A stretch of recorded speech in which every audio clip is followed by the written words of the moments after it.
حافظ محمد عمر صدیق کے بیانات سننے کے لیے حافظ صاحب کے آفیشیل یوٹیوب چینل الخیر میڈیا کو سبسکرائب کریں۔ سوال ہے کہ موجودہ جنگی حالات میں انڈیا کے اندر جو رہنے والے مسلمان ہیں ان کے بارے میں ہمارا کیا رویہ ہونا چاہیے۔ بھائی نبی علیہ السلام نے ہماری رہنمائی کی ہے۔ آپ صلی اللہ علیہ وآلہ وسلم نے فرمایا کہ جو کافروں کے ملک میں رہتا ہے محمد رسول اللہ صلی اللہ علیہ وسلم اسے بری ہے۔ تو انڈیا کے اندر جو مسلمان رہتے ہیں وہ ہندواتا سے دب کے رہتے ہیں، جب چاہیں داڑیوں سے پکڑ کر کہتے ہیں جے شری رام کو، مارتے ہیں، لوٹ لیتے ہیں۔ آپ کے سامنے سارے حالات ہیں، 70 سالوں سے کیا ہو رہا ہے۔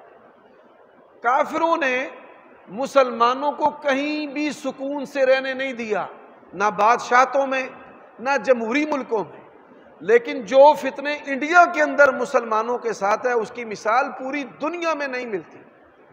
آپ دیکھیں کتنے یہ لوگ تنگ نظر ہیں۔ انڈیا کے اندر ایک بیکری کا نام ہے کراچی بیکری، انہوں نے اس پر ڈنڈے مارے ہیں۔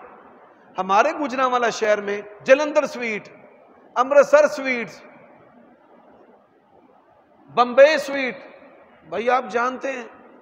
تو جو عصبیت اور تنگ نظری ہندوؤں کے پاس ہے، یہودیوں کے پاس ہے، اللہ تعالیٰ نے قرآن مجید میں کہا ہے وَلَتَجِدَنَّ أَشَدَّ النَّاسِ عَدَاوَةً لِلَّذِينَ آمَنُوا الْيَهُودَ وَالَّذِينَ أَشْرَكُوا۔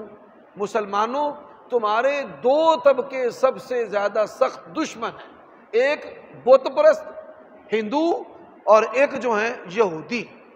تو دیکھیں آپ، میں ان کے بارے میں کوئی کلمہ شر نہیں کہتا، میں ان کو اسلام کا فائدہ دیتا ہوں، لیکن جیسے ان کے حالات ہیں اور وہ اپنے سیاسی فوائد کی وجہ سے پاکستان کے خلاف بولتے ہیں، اللہ تعالیٰ ان کو سمجھ دے، اللہ تعالیٰ ان کے لیے آسانیاں پیدا کرے، تو نہ ان کے بارے میں ہم کلمہ خیر کہیں گے نہ کلمہ شر کہیں گے۔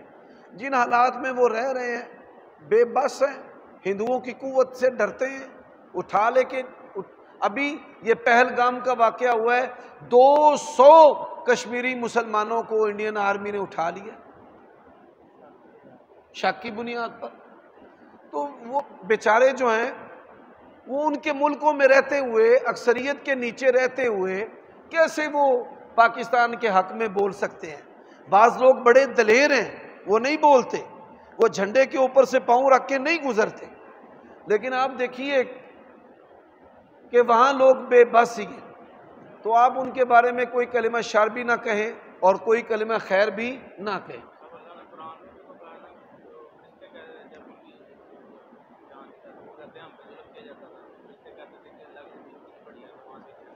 بھائی سوال ہے کہ اللہ تعالیٰ نے قرآن مجید میں کہا ہے کہ لم تکن ارض اللہ واسعہ، اللہ کی زمین وسیع نہیں کہ تم ہجرت کر جاؤ۔ او اللہ کے بندے، 40 سال سے کچھ پاکستانی بنگلہ دیش میں رہ رہے ہیں۔ بنگلہ دیش نے 3 شرطیں رکھی ہیں پاکستان کے ساتھ صلح کے لیے۔ اس نے کہا یہ جو تمہارے پاکستانی ادھر بیٹھے ہیں نا، ان کی تیسری نسل پیدا ہو گئی ہے، نیشنلٹی نہیں دی ان کو بنگلہ دیش کی، تو انڈیا کے مسلمان کدھر جائیں گے؟ آپ پٹھانوں کو نیشنلٹی نہیں دیتے، پٹھان آپ کو نیشنلٹی نہیں دیتے، تو کچھ گراؤنڈ ریئلٹیز ہوتی ہیں، آیت کو عوام کے ساتھ ملا کے پھر نتیجہ لوگوں کے سامنے رکھیں۔ بھائی میں ممبر پہ کھڑا ہو کر کہہ دوں انڈیا کے مسلمان ہجرت کرو، کون ان کو قبول کرے گا؟ چائنا، نیپال، بھوٹان، بنگلہ دیش، پاکستان، افغانستان، پھر کیسے وہ نکلیں گے؟ کیسے وہ اپنے املاک لے کر جائیں گے؟ ممکن نہیں ہے۔ ان کی تجارتیں، ان کے گھر وہاں پر ہیں،